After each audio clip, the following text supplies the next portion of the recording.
గ్రామ, వార్డ్ సచివాలయాల్లో పనిచేసే సిబ్బందిని ఎట్టకేలకు జూన్ 30వ తేదీ లోపల బదిలీ చేయాల్సిందే. పూర్తి బాధ్యత కలెక్టర్లదే. ఎట్టి పరిస్థితిలో కూడా లోకల్ మండలాల్లో పోస్టింగ్ అయితే ఇవ్వకూడదని దానికి సంబంధించినటువంటి మార్గదర్శకాలు కూడా ప్రభుత్వం జారీ చేసింది. అందుకు అనుగుణంగా బదిలీ ప్రక్రియ కూడా వేగవంతంగా ముందుకు సాగుతుంది. ఇప్పటికే గ్రామ వార్డు సచివాలయాల సిబ్బందిని కూడా బదిలీ చేస్తూ ప్రభుత్వాలు ఉత్తరాలైతే జారీ చేసినటువంటి నేపథ్యంలో సచివాలయంలో రాష్ట్ర వ్యాప్తంగా 10,000 మందికి పైగా ఏఎన్ఎంలు అయితే సచివాలయంలో పనిచేస్తున్నారు.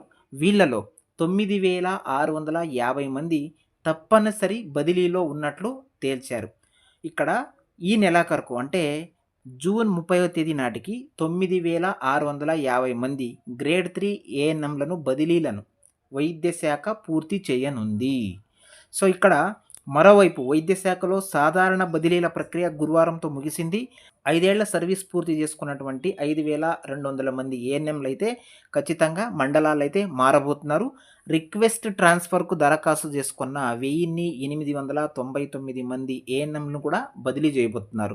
అంటే ఇక్కడ అంగవైకల్యం కలిగి ఉన్నటువంటి వాళ్ళు, దీర్ఘకాలిక వ్యాధులతో బాధపడుతున్నటువంటి వాళ్లకు 5 ఏళ్ళు పనిచేసినా కూడా వాళ్ళకు బదిలీలో సెషన్ అయితే ఇచ్చారు. వాళ్ళు కోరుకున్నప్పుడు మాత్రమే బదిలీ అయితే చేస్తున్నారు. 1,899 మంది మాకు బదిలీ కావాలని అప్లికేషన్ పెట్టుకున్నట్టయితే రిక్వెస్ట్ ట్రాన్స్ఫర్కు సంబంధించి వాళ్ళను కూడా బదిలీ చేయనున్నారు. పిఎంఈ పరిధిలో కూడా 379 మంది ఫ్యాకల్టీ స్థాన చలనం అయితే కలిగింది.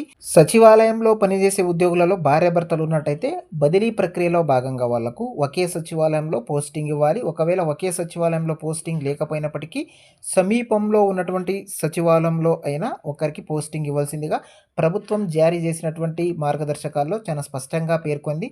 సో ఏది ఏమైనా సచివాలయంలో పనిచేస్తున్నటువంటి 10,000 మంది ఏఎన్ఎంలు ఖచ్చితంగా అందులో నుంచి 9,650 మంది ఏఎన్ఎంలు మండలాలు అయితే మారాల్సిందే. అది కూడా జూన్ 30వ తేదీ లోపల ఈ ప్రక్రియ మొత్తం కంప్లీట్ చేయాల్సిందిగా ప్రభుత్వం కలెక్టర్లకైతే ఉత్తర్వులు జారీ చేసింది.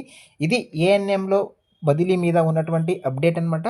సో ఈ వీడియో కనుక మీకు యూస్ఫుల్గా ఉంటే వీడియోకి ఒక లైక్ చేయండి, ఛానల్ని సబ్స్క్రైబ్ అయితే చేసుకోండి. Thank you for watching.